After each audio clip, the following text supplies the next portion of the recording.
Elon Musk spills the tea on Twitter's suppression of the Hunter Biden laptop story. Well, he said he was gonna release the information on the suppression of Hunter Biden's story, but I can't really hold him back to his word anymore after he lied about censorship, and he did censor. He suspended Ye from the platform from what he posted. So but at least he kept his word on this. But before we get started, go ahead and hit that like button, share this out so we can get this information out there. Subscribe if you're not already a subscriber, and hit that alarm bell so you know when I'm putting out new stuff. Now, when you hit that alarm bell, press it again. You can change it from personal to all. That way you get all notifications from when I'm putting out stuff.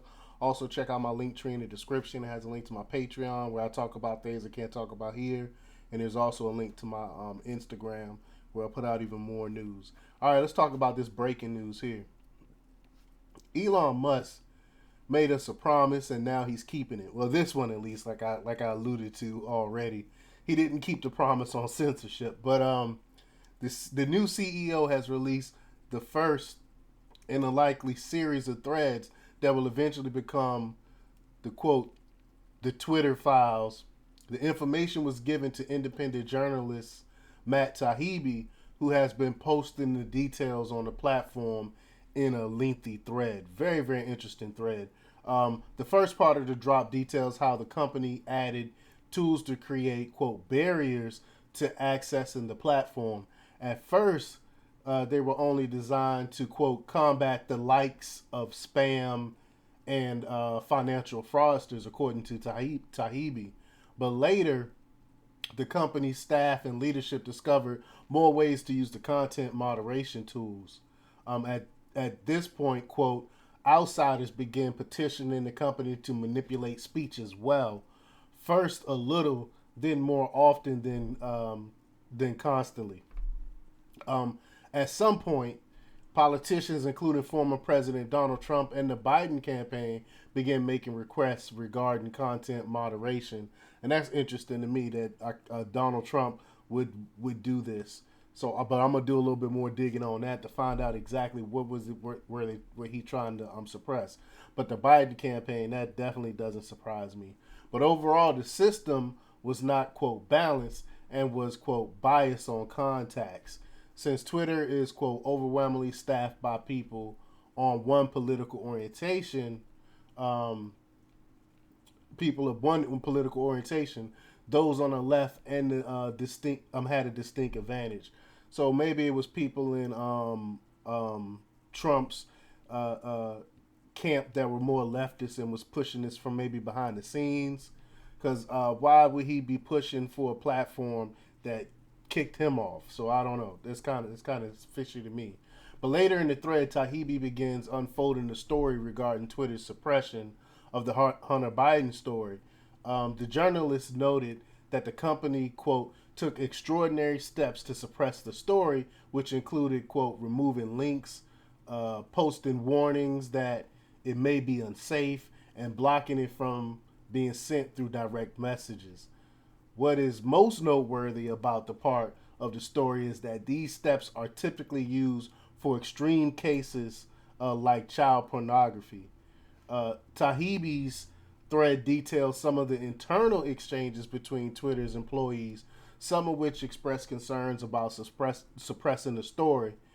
It is also worth noting that neither then CEO Jack Dorsey nor the former head of legal policy and trust Vijay Gadde knew about the censoring of the story.